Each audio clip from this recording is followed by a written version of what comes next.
एक राजा के महल में एक सुंदर तोता रहता था। यह तोता बहुत ही होशियार था और उसकी मीठी आवाज सभी को मोहित कर लेती थी। राजा तोते को बहुत प्यार करता था और उसे अपने साथ ही रखता था। एक दिन महल के बाहर एक जंगल से आता हुआ तोतों का एक झुंड राजा के महल के ऊपर से उड़ रहा था। हमारे राजा के पालतू तोते ने उन्हें देखा तो वह पिंजरे से बाहर निकलने के लिए बहुत बेचैन हो गया। उसने राजा से विनती की कि उसे भी उनके साथ जंगल जाने दे, लेकिन राजा को डर था कि अगर वह तोते को जंगल जाने देगा तो वह वापस नहीं आएगा।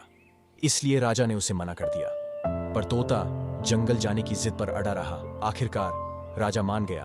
उसने तोते को जाने की इजाजत दे दी, लेकिन एक शर्त पर। शर्त यह थी कि तोता उसे एक अनोखी चीज लाकर देगा जो जंगल में ही मिलती है। तोता खुशी खुशी जंगल में चला गया।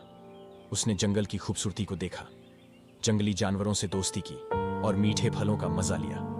कुछ दिनों बाद वह वापस राजा के पास आया। राजा ने तोते से पूछा, तोता, तुमने जंगल से क्या अनोखी चीज लाई हो? तोता बोला, महाराज, मैं जंगल से दोस्ती लाया हूं।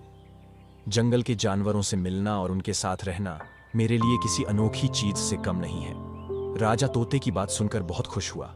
उसने सीखा कि सच्ची खुशी नई चीजों में नहीं बल्कि दोस्ती और अनुभवों में होती है। सीख।